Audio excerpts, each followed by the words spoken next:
nigga can't be happy. Bitches with a gun, thinking that shit is aggressive. Walking up to me with a motherfucking big limp. All in, bitch, long live a motherfucking pimp. Known as a flicker, cause a nigga can't be happy. Bitches with a gun, thinking that shit is aggressive. Walking up to me with a motherfucking big limp. All in, bitch, long live a motherfucking pimp. Oi pessoal, aqui é a Kathleen, primeiro período de enfermagem da finca.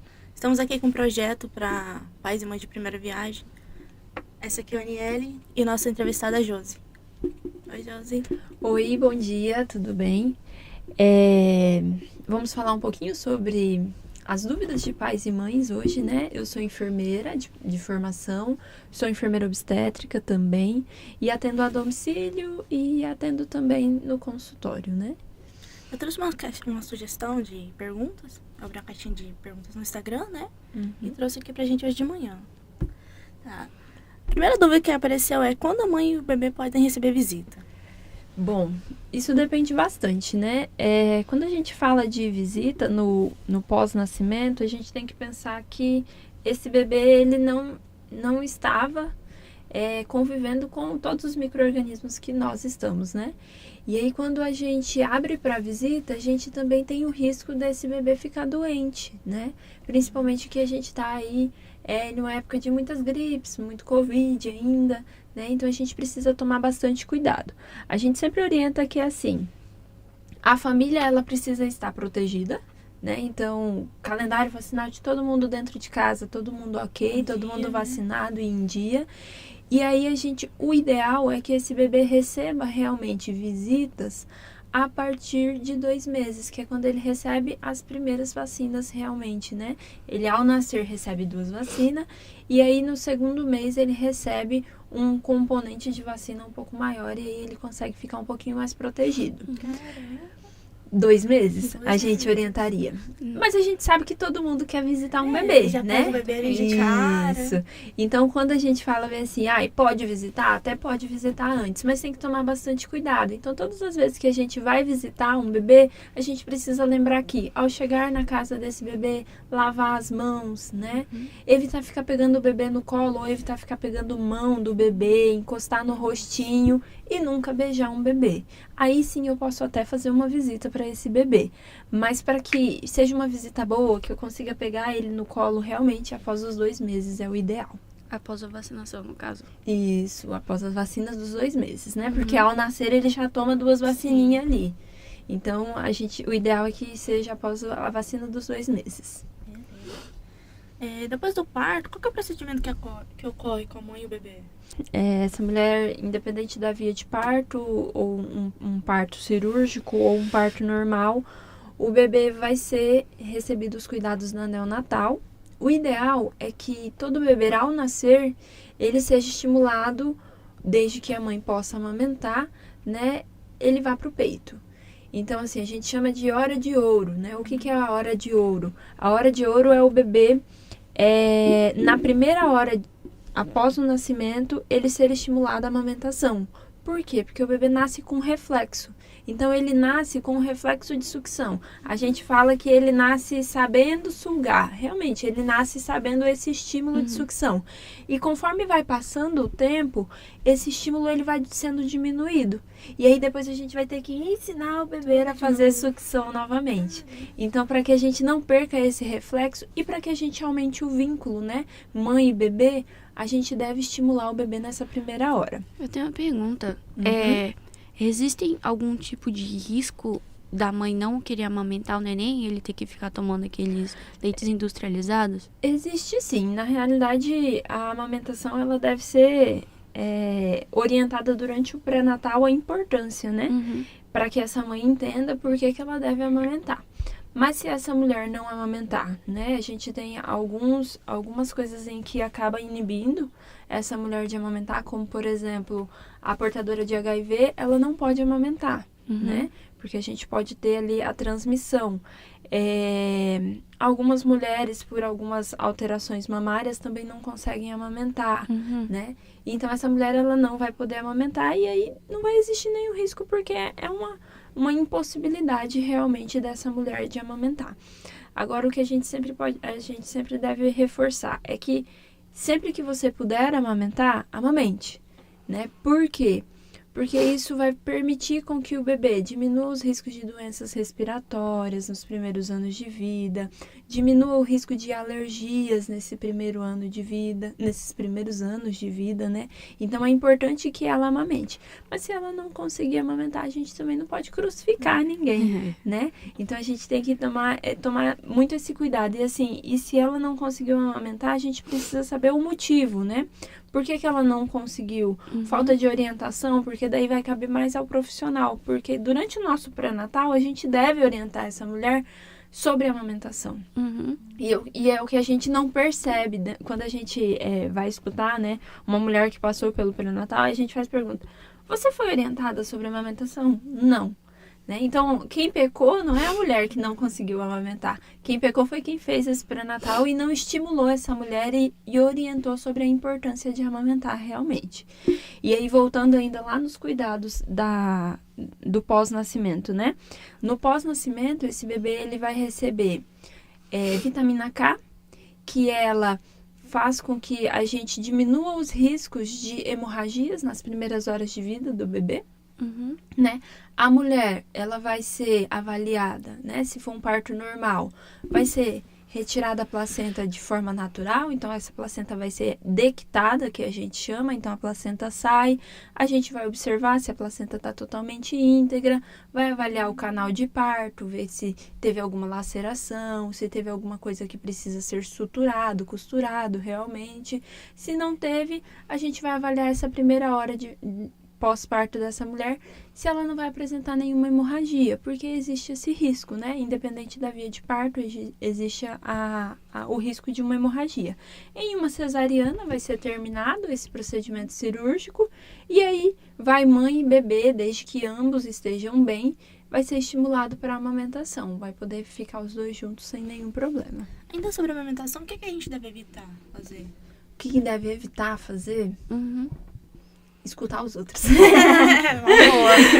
Tem muito mito, né? Isso, porque as pessoas ficam falando muito, né? Sobre o que não pode fazer. Ninguém chega pra mulher e fala bem assim: você deve amamentar. Não, ninguém chega falando isso, não.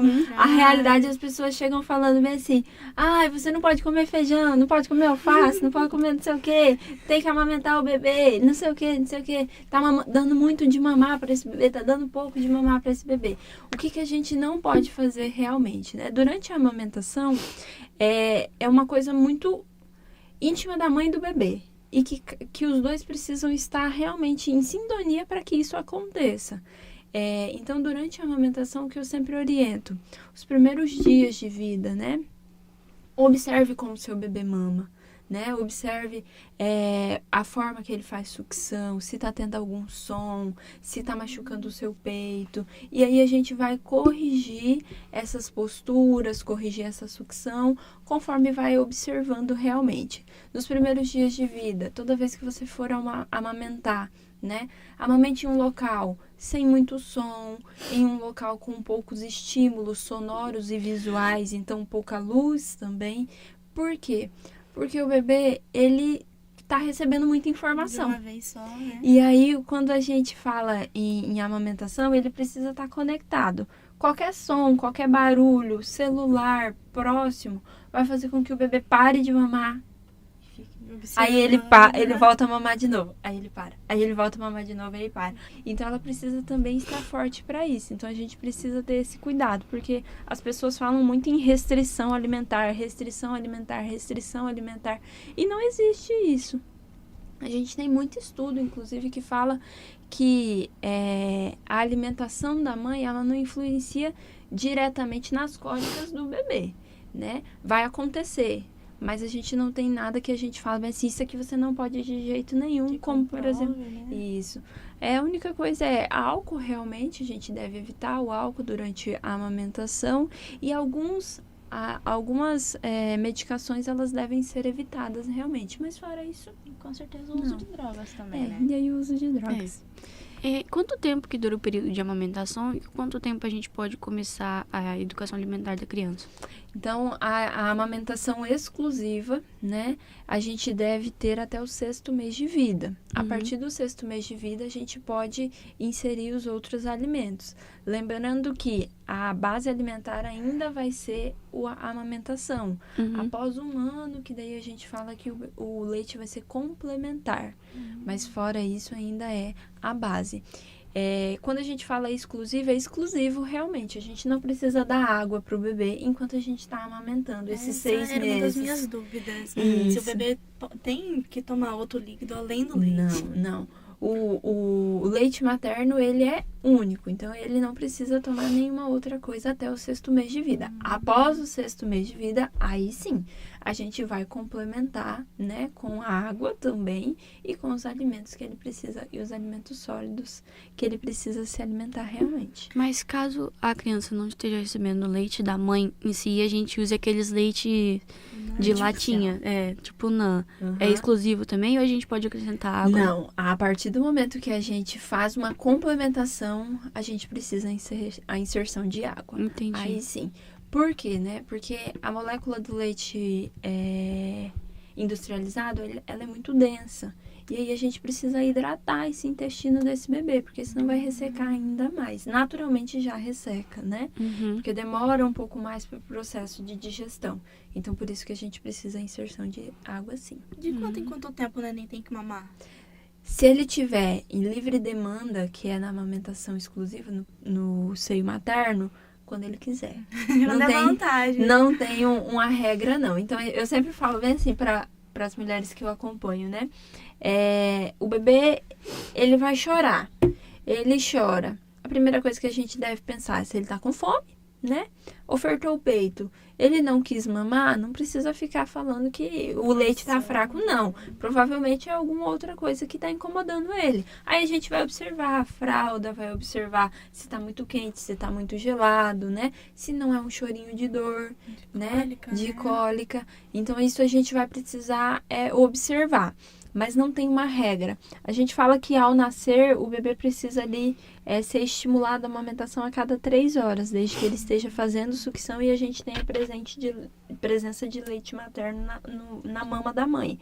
Após isso, após essas 24 a 48 horas, é livre demanda. O bebê precisa mamar quando ele quiser. Então, se ele for mamar de 1 em 1 hora, coitado da mama da mãe, né? Porque vai ter muito estímulo ali de sucção, mas ele vai mamar. Então, a gente não tem uma regra realmente, não. Eu recebi uma pergunta que ela se repetiu umas 3 vezes. O bebê pode ficar no ar-condicionado? Ele pode, sem nenhum problema. Eu sempre falo bem assim, uma coisa assim, mas pode? Nossa, a gente não deixa nem ventilador na minha sobrinha, imagina? Pode sim. O que a gente sempre fala?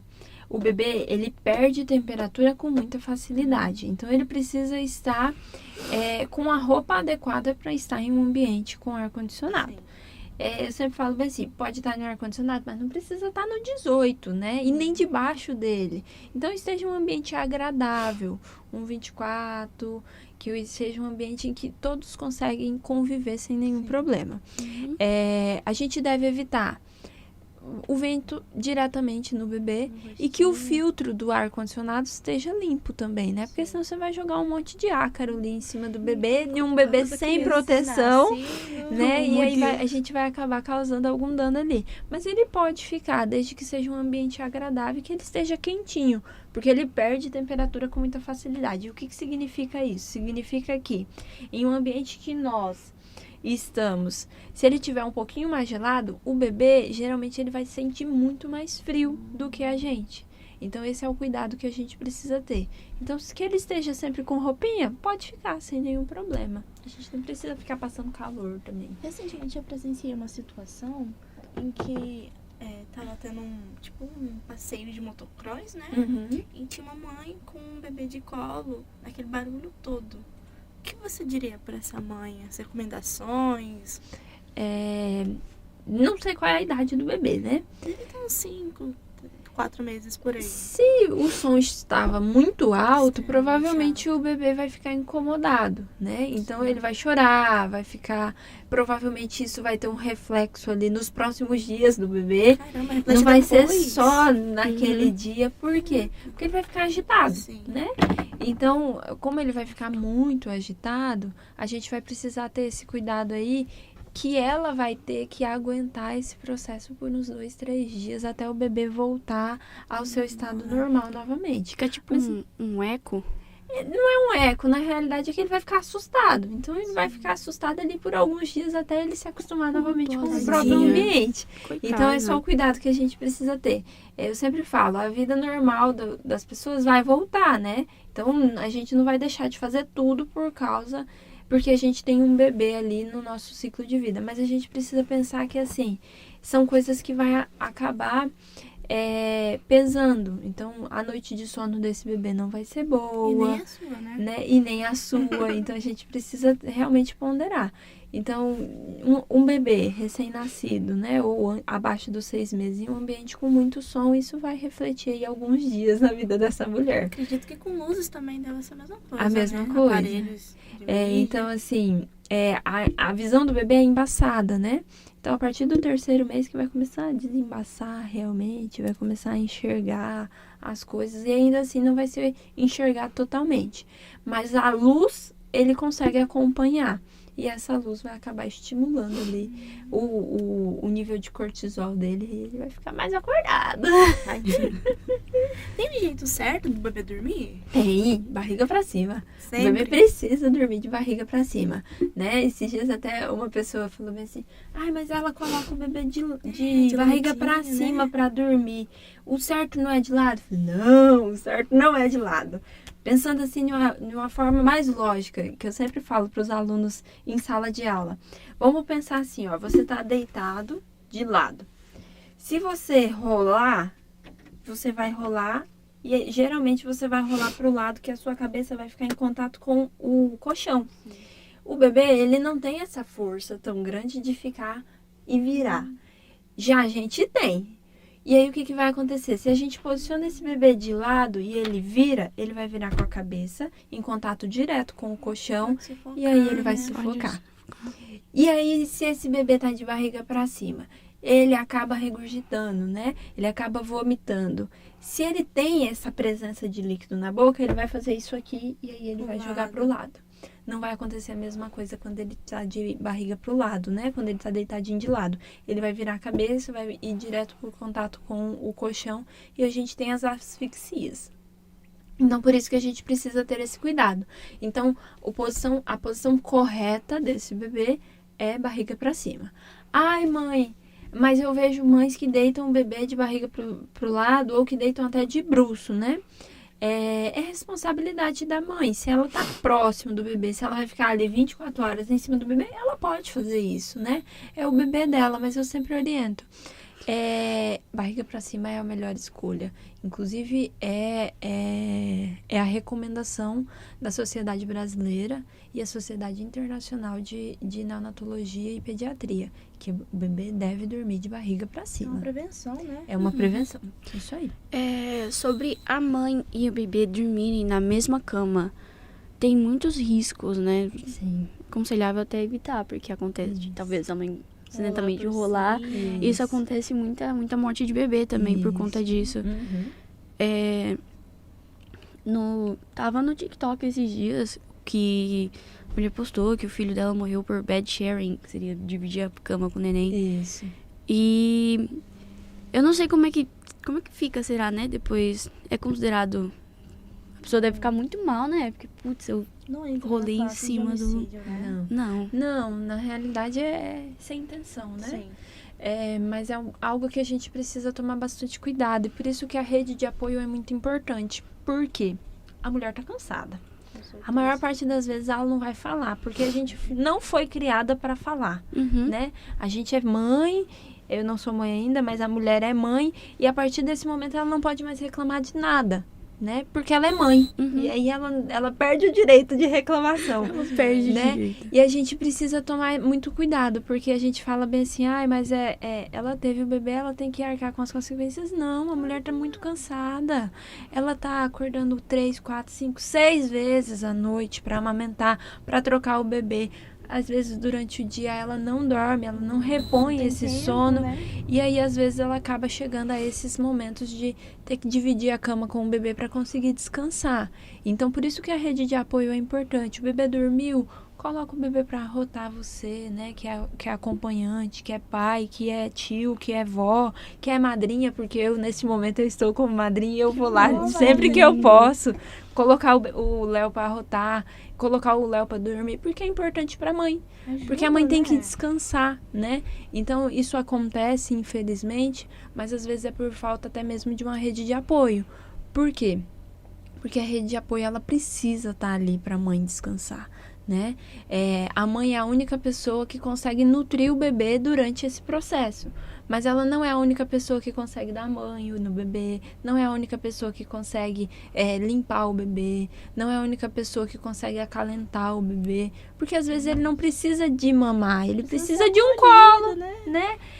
Eu sempre falo, por que o bebê chora, né? Provavelmente tem essa pergunta aí. Por que o bebê chora? O bebê chora porque dentro da barriga ele já era nutrido, né? Então ele tinha a nutrição o bastante para ele dentro da barriguinha e ele tava muito quentinho, né? Sem barulho. Imagina, ele tava 37 graus dentro da barriga da mãe. Aí ele chega nesse ambiente aqui, a primeira coisa que ele faz, ele tem que respirar. E eu sempre falo, eu acho que a primeira respiração deve doer, porque ele tava paradinho assim, e de repente o pulmão expande.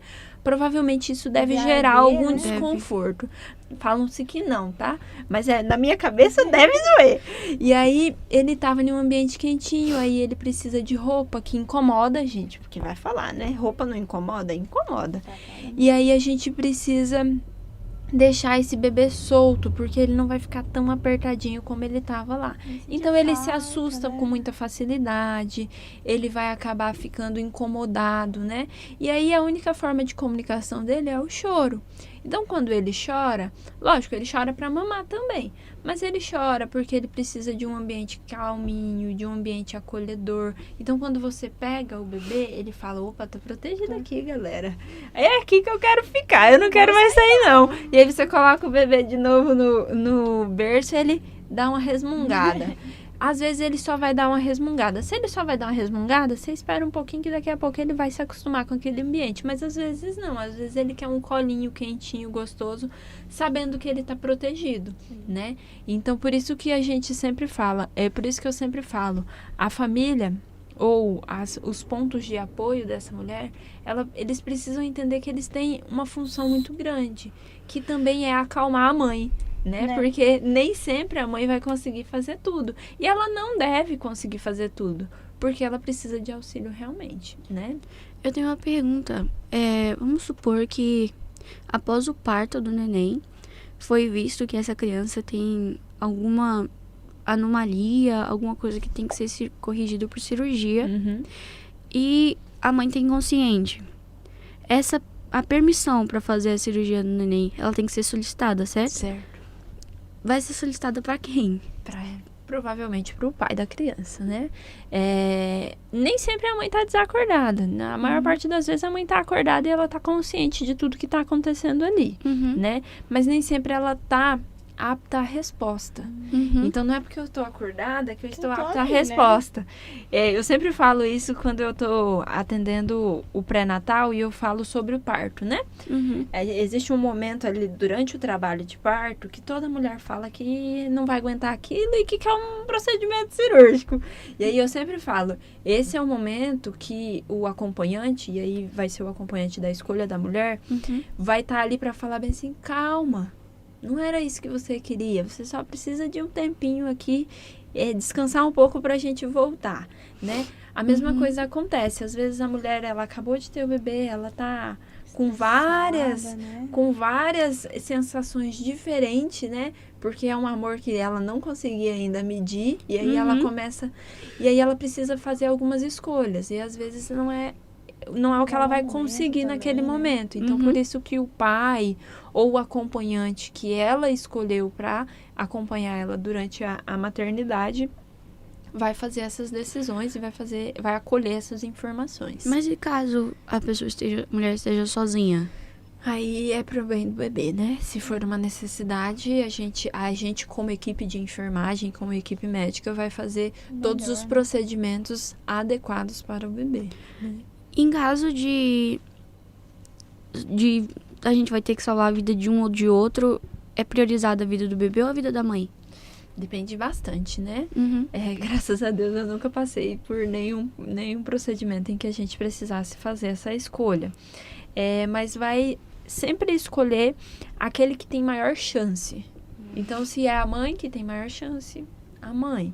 Se é o bebê, é o bebê. Não existe uma regra e não existe, assim, um ponto de partida que a gente só escolhe o bebê ou só escolhe a mãe.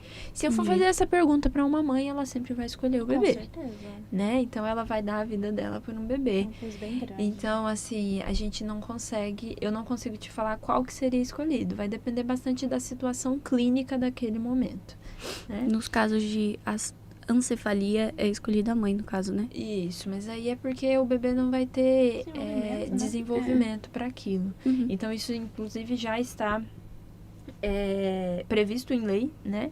Que uma mulher, durante uma gestação, se ela identifica que o bebê é anencéfalo, ela tem o direito de realizar um aborto. Então, isso já está previsto por lei, a gente não tem como e nem o que. Ela escolhe, na realidade, se ela quer realizar esse procedimento ou não, né? Então, aí é direito da mulher, realmente. Como que funciona a liberação para atividade sexual após o parto e durante a gestação? Durante a gestação, é liberado, né? Existem algumas condições de uma gestação em que vai fazer com que essa mulher seja orientada a não realizar atividade sexual com penetração, né? Durante a gestação. Mas, no geral, a mulher, ela pode e deve, né? A vida sexual manter-se Continua, ativa né? durante a gestação. Inclusive, assim, no final da gestação, a gente sempre orienta. Quanto mais relação, melhor. Melhor com o intuito de que vai produzir mais ocitocina. E aí, a tendência é você entrar em trabalho de parto, assim, com uma facilidade um pouco maior. Então, por isso que a gente sempre orienta. Namore bastante, o quanto que você puder. Pode aproveitar. Depois do parto, a gente sempre orienta que o puerpério, 45 dias, de 40 a 45 dias, deve ser evitado a relação sexual com penetração. Por quê? Principalmente se esse parto foi normal, né? Porque a pelve dessa mulher, ela foi modificada durante esse parto. E ela precisa voltar ao seu tamanho normal e voltar também à sua musculatura normal. Então, por isso que a gente sempre orienta. E fora isso, pode ocorrer o risco de ter lacerações, ter fissura. E aí precisa cicatrizar. Até pelo incômodo também, né? Isso. Então, por isso que a gente sempre orienta que esse período ele deve ser resguardado ali de 40 a 45 dias. Em um procedimento cirúrgico, a mesma coisa. Ela acabou de passar por um corte, né? Então, grandes impactos podem acabar causando. Então, o ideal é que ela retorne à atividade sexual após 42 dias, tá? Uma pergunta também que eu vejo muitas mães de última hora, assim, saindo correndo e procurando tudo. O que a gente leva pra maternidade na hora do parto? O que leva para maternidade? Então, a gente deve pensar que vai mãe e bebê, né? Então, vamos falar para a mãe ali. Roupas confortáveis. Então, geralmente, aí você fica ali 24 horas, né? Após o nascimento do bebê. Então, leve pelo menos 2 trocas de roupa, de camisola ou de um vestidinho que seja leve, confortável e fácil para amamentação. Porque a partir daquele momento vai amamentar, né? Isso. Então, uma roupa mais leve e que seja confortável para você amamentar, né? Que não tenha muita coisa, que não seja totalmente fechada, como uma roupa de gola alta. Roupas de botões, ou então que consiga baixar fácil para amamentar. Leve sempre Leve sempre calcinhas confortáveis, né? Então, calcinhas mais largas que consiga colocar um absorvente, né? Ou aqueles absorventes pós-parto. E hoje a gente já tem ali uma facilidade bem grande, que são algumas calcinhas absorventes pós-partos. sim. Elas são maravilhosas, né? Por que que elas são maravilhosas? Porque no pós-nascimento no pós-parto dessa mulher, ela vai ter um sangramento expressivo, que é normal, que a gente chama de lóquios, né? Que é o sangramento do sítio placentário. O que significa isso? Significa que a gente tinha o útero lá e a gente tinha a placenta colada nesse útero. Quando essa placenta se descola, fica um monte de vaso sanguíneo sangrando. Por isso que existe esse sangramento pós-parto. Durou quanto tempo, mais ou menos? Esse sangramento pode durar até os 45 dias lá meu Deus. do puerpério. Por isso também que ela não deve ter relação Sim. sexual. Nossa. E aí esse sangramento, ele vai diminuindo, mas as primeiras 24 horas ele é um pouco maior.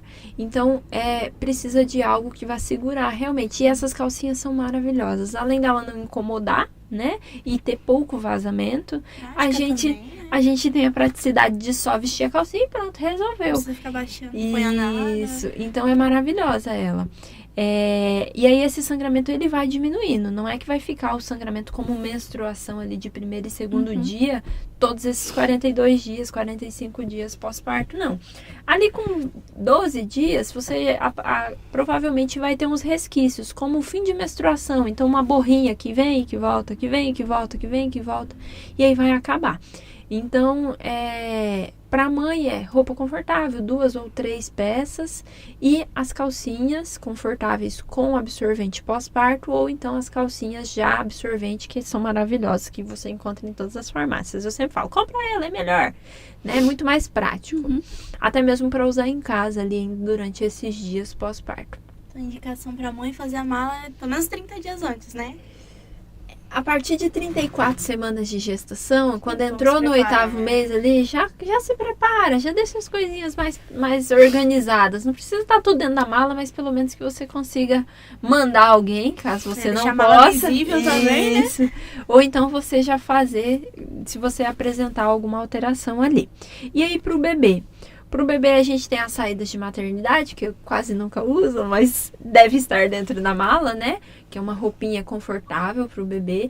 E aí a gente sempre fala, deixe sempre 3 ou 4 bores, né? De manguinha comprida e as calças, né? Que é o ideal. Ou então macacões, mas que sempre deixe os bores junto. Por quê? Porque como o bebê perde muita temperatura e os hospitais geralmente eles são ar-condicionados. Então a gente precisa deixar o bebezinho sempre quentinho.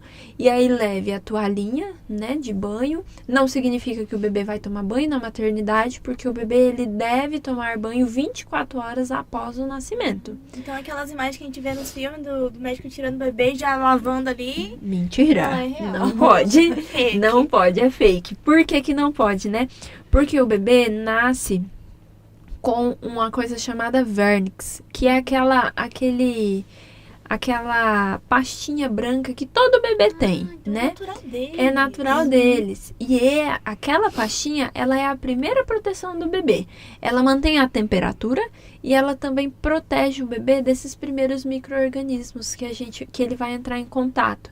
E aí ela tem um pouco de absorção na pele. Então é como se fosse um hidratante natural. Isso, um hidratante natural do bebê. Então por isso que essas primeiras 24 horas, ele deve ficar com a proteção natural dele.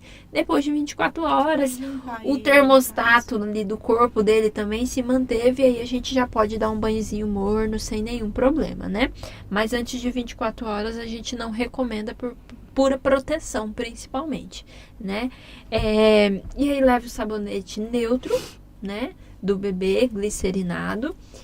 De preferência, lavar as roupas do bebê sempre com sabão de coco ou um sabão glicerinado, sem nada de perfume, sem nada de amaciante, nem os amaciantes para bebê, nada.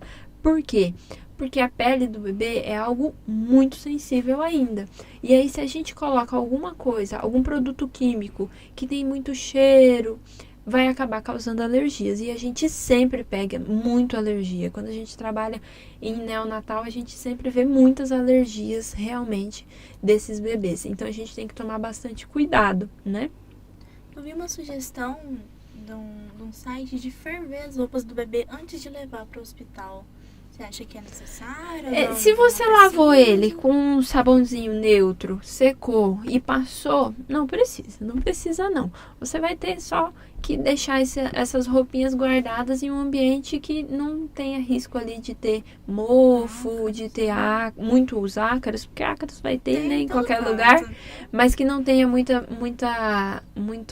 transitação de gente também. Um ambiente limpo, realmente. Lavou as roupinhas, já coloca dentro da malinha e deixa ela fechadinha, que daí a gente não vai ter esse risco, né?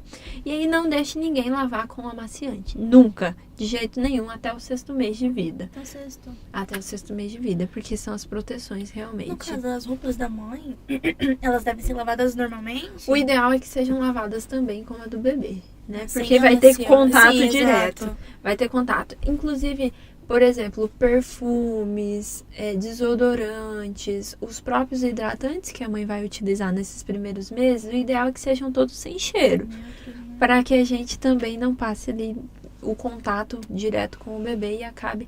Toda vez que eu vou visitar meu afilhado, eu sempre lembro, não posso passar perfume, porque eu vou pegar ele, eu quero pegar ele, e aí a gente tem que ter esse cuidado realmente. Inclusive lá, os visitantes que vão visitar os Eles bebês, também, né? não vão passar um monte de perfume e querer pegar no bebê. E aí, assim, se fosse uma dica que eu pudesse dar, nunca pegue na mão de um bebê. Ele vai na boca. Nunca né? pegue na mão de um bebê. Nariz. Ele vai passar a mão no rostinho. Nunca beije a mão de um bebê, porque ele vai passar no rosto, ele vai colocar na boca e você pode acabar levando alguma infecção pro bebê, né? Sobre a vacinação. Existem umas vacinas que o bebê, nos primeiros anos, no primeiro ano de vida, ele toma uns bilhão de vacina lá. E algumas dessas vacinas deixam ele febril, deixam ele manhoso. Tem algum tipo de recomendação para que a gente possa fazer para diminuir o sofrimento, entre aspas, desse bebê? Existe sim. Peraí. As vacinas do primeiro ano de vida, né? Então, o bebê recebe ao nascer, né? A hepatite B, que ela deve ser feita, o ideal é que ela deve ser feita nas primeiras 6 a 12 horas de vida, né? E ela recebe a BCG também, que é essa vacina que nós todos temos a marquinha aqui, ó, no braço. Ela dói pro bebê? Não, ela é subcutânea, então ela é Sério? debaixo da pele, não dói não. A única coisa é que ela cicatriza até o 6º mês de vida. Então, provavelmente, a mãe vai ali acompanhar, né, esse processo de cicatrização do bebê. Mas não dói, não. Ela protege contra, principalmente, os casos graves de tuberculose, né? Então, por isso que Necessária. ela é extremamente necessária. Por isso que a gente deve orientar todo mundo que tem que tomar vacina, né? Em todos os sentidos, na realidade. E aí, passou os 2 meses, ele vai começar a tomar mensalmente vacina. Então, todo mês ele vai tomar vacina, Vai né? passar por um período que vai incomodar Isso. ele. E aí a gente Mas tem primeiro algumas sopro. vacinas ali, como a Penta, por exemplo, que causa mais reações, que é a vacina da perninha, que não recomenda dar remédio para ela antes de vacinar. Não. O que a gente tem que fazer na realidade? O bebê vai vacinar e aí, ao retorno da vacina, fazer compressinha gelada, observar se ele vai ter alguma reação. Se aí ele apresentar um pico febril, aí sim a gente dá vacina, né? Não tem como a gente falar se vai dar ou não reação.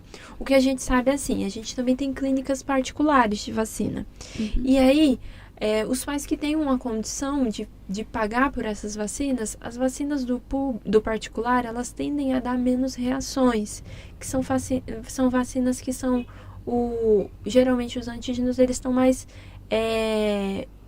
menores, e aí a tendência é você ter uma reação um pouco menor, realmente. Então, assim, aí vai muito de cada pai, né? Se tem ou não essa condição de fazer as vacinas também na rede particular, que tem uma tendência a dar muito menos reações mesmo. A maior parte das vezes nem dão nenhuma reação. Mas se você vai dar no sistema público, compressinha gelada, muito TT, quanto mais TT dá, o bebê não mama no peito, alimenta esse bebê, hidrata bastante, muita água para esse bebê. e aí você dá um remedinho de febre se der. Mas a compressa gelada, ela é maravilhosa. Por quê? Porque é local. A gente já dá a vacina e já dá a compressinha gelada, ela vai diminuir os estímulos de reação que esse bebê vai ter. Então, por isso que é importante. Ou aquele chofebre. Chofebre, isso. Nossa, lá em Casa casa. é famosinho. O chofebre é maravilhoso, porque ele deixa geladinho, né? Então, coloca o chofebrezinho lá e aí vai diminuir as reações realmente. Nesse primeiro ano da minha sobrinha, ela tomou 5 vacinas, porque tinha algumas atrasadas. Ela tomou 5. Nossa, mas deu uma dó. Dá. Aí a gente colocou chofebre nos braços, nas penas, e ela ficou lá toda encolhidinha, só tomando E TT. puxa a perninha, e aí a gente pega, bate na perninha e chora. Daí a gente. É uma tristeza sem fim, gente. Literalmente. Não é fácil, não, viu? Não, né, não. E aí, assim, eu volto a dizer, a rede de apoio é importante nesse momento, porque a mãe vai ficar cansada depois de uma sessão de vacinas, que é extremamente importante, que a gente deve vacinar. A gente vem aí de uma época muito sombria para vacinação, porque as pessoas estão rejeitando realmente, né? Rejeitando aquilo que a gente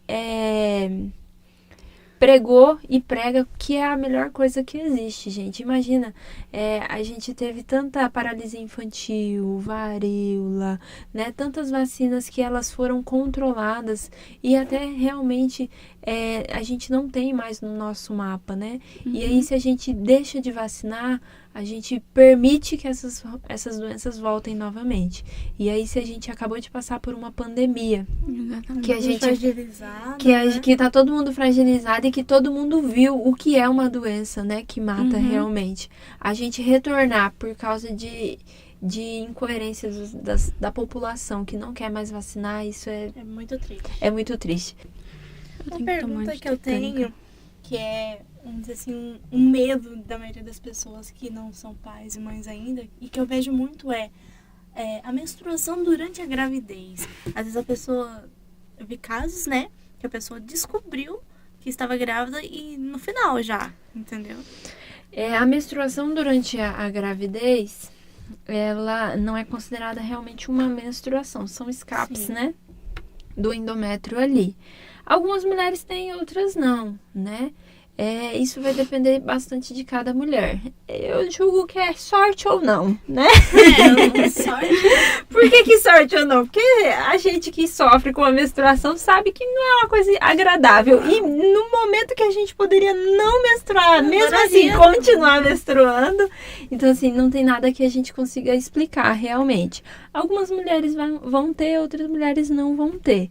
A gente percebe bastante que as mulheres que têm é aquelas mulheres que descobriram a gestação mais tarde, né? Sim. Talvez por uma coisa mais psicossomática do corpo e que manteve ali esse processo, ou não, às vezes é por escape realmente, a gente não consegue mensurar.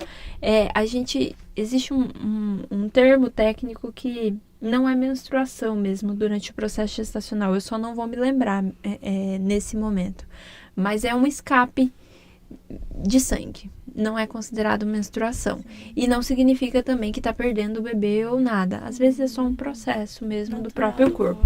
Isso, que precisa. Tem grávida que não fica com barrigão também, É. né? E a pessoa só descobre lá pelo quinto, quarto mês. Não, teve uma menina no TikTok que só descobriu que tava grávida quando o neném dela nasceu com ela tomando banho. Acontece. Acontece mesmo. Mas não é comum não, né? Não é comum. Ainda bem. Eu sempre falo bem assim, quando eu trabalho isso dentro de sala de aula, geralmente a mulher, ela entende que está gestante. O corpo dela entende que está gestante.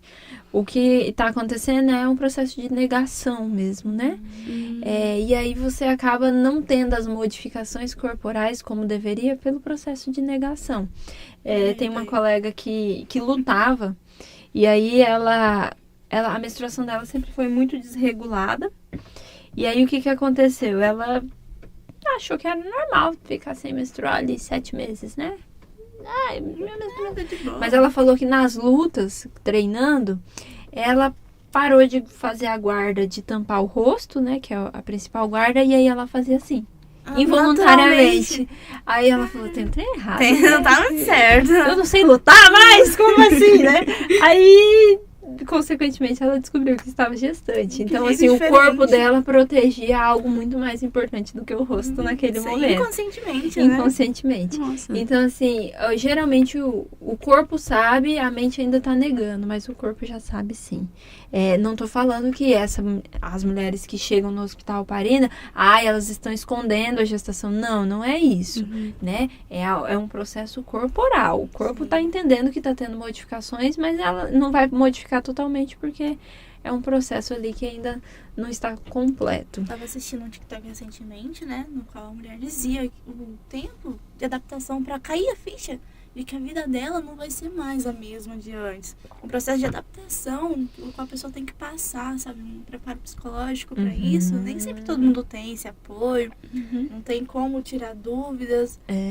Até aceitar que tá vindo alguém dentro de você e que vai sair em algum momento é um negócio assim assustador. Eu sempre falo bem assim, tem que dar muito parabéns para uma mulher, né? Que ela escolheu ficar gestante e que ela se preparou para esse processo. Porque, assim, imagina assim, a nossa vida já é corrida, né? Imagina você ter um dependente somente de você. Ele depende só de você. O pai tá pra ajudar, a avó tá pra ajudar, mas ele depende de você. Se você tá mal, ele também vai ficar, porque, consequentemente, ele depende totalmente de você, né? Então, assim, sempre que uma mulher falar bem assim, quero engravidar, né? A gente tem que apoiar realmente e apoiar todo esse processo, porque é um processo realmente de modificação, né? Principalmente agora que a gente está em um momento que a mulher é extremamente produtiva, né? Ela precisa, inclusive, entender que ela vai continuar produtiva, mas ela vai continuar produtiva de uma outra forma, Adaptações, né? Com uma adaptação totalmente diferente, porque muda. Fala assim, não vai mudar nada, eu só vou ter um filho. Não, muda. Muda, inclusive, o que você quer realmente da vida. Então, a gente precisa deixar isso muito claro, né, para as mulheres que querem engravidar e que vão engravidar, que é extremamente necessário também, porque a nossa linhagem deve continuar. Né? Tentamos até aqui pra chegar agora e parar, complicado.